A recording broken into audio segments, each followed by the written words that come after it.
వచ్చే ఏడాది 15% వృద్ధి సాధనే లక్ష్యంగా ఈ నెల 25, 26 2 రోజుల పాటు ఏపీ ప్రభుత్వం కలెక్టర్ల సదస్సు నిర్వహించనుంది. సచివాలయంలోని కాన్ఫరెన్స్ హాల్లో ఈ సదస్సు జరగనుంది. గతానికి భిన్నంగా కలెక్టర్ల సదస్సు నిర్వహించడానికి ప్రభుత్వం సిద్ధమైంది.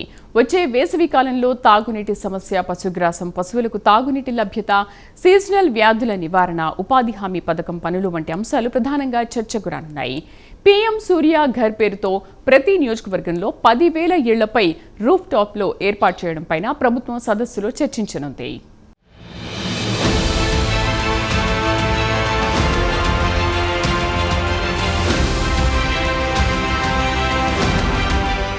కూటమి అధికారంలోకొచ్చాక అడ్మినిస్ట్రేషన్పై ముఖ్యమంత్రి చంద్రబాబు దృష్టి సారించారు. ఇందులో భాగంగా ప్రతి 3 నెలలకోసారి కలెక్టర్ల సదస్సు నిర్వహించాలని భావిస్తున్నారు. ఇప్పటికే కూటమి అధికారంలోకొచ్చాక 2 సార్లు కలెక్టర్ల సదస్సు నిర్వహించిన ప్రభుత్వం వచ్చే 2 రోజుల పాటు సచివాలయంలోని కాన్ఫరెన్స్ హాల్లో సదస్సు నిర్వహిస్తుంది. 15% వృద్ధి లక్ష్యంగా రానున్న ఏడాది కాలానికి రాష్ట్రంలోని 26 జిల్లాల కార్యాచరణ ప్రణాళికను 2 రోజుల పాటు అమరావతిలో జరిగే కలెక్టర్ల సమావేశంలో ఆవిష్కరించనున్నారు.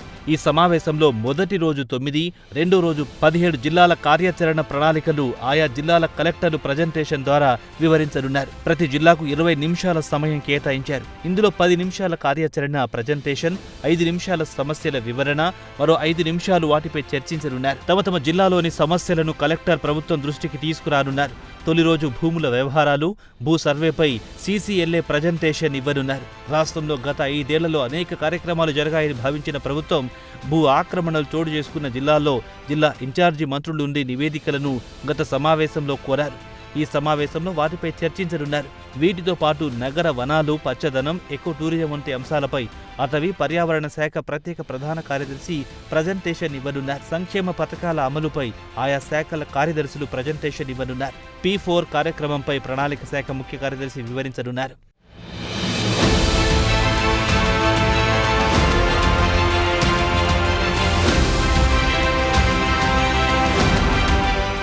వేసవి కాలంలో తాగునీటి సమస్య, పశుగ్రాసం, పశువులకు తాగునీటి లభ్యత, సీజనల్ వ్యాధుల నివారణ, ఉపాధి హామీ పథకం పనుల వంటి అంశాలు ప్రధానంగా చర్చకు రానున్నాయి. ఇటీవల కురిసిన అకాల వర్షాలతో రాయలసీమ ప్రాంత రైతులు తీవ్రంగా నష్టపోయారు. రైతులను ఆదుకునే అంశంపై చర్చించే అవకాశం ఉంది.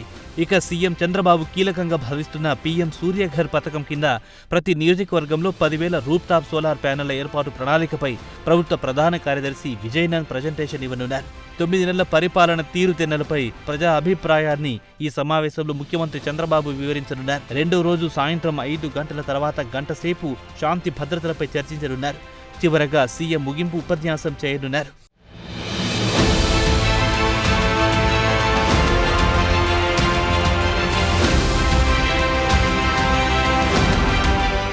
సీఎం చంద్రబాబు దిశానిర్దేశం చేసిన అంశాలని జిల్లా కలెక్టర్లు, ఎస్పీలు అమలు చేయాల్సి ఉంటుంది. పరిపాలనలో కీలకమైన జిల్లా కలెక్టర్ల ద్వారా అడ్మినిస్ట్రేషన్ మెరుగుపరచాలని భావిస్తున్న ప్రభుత్వ లక్ష్యాలు ఏ మేరకు అమలవుతాయో వేసి చూడాలి.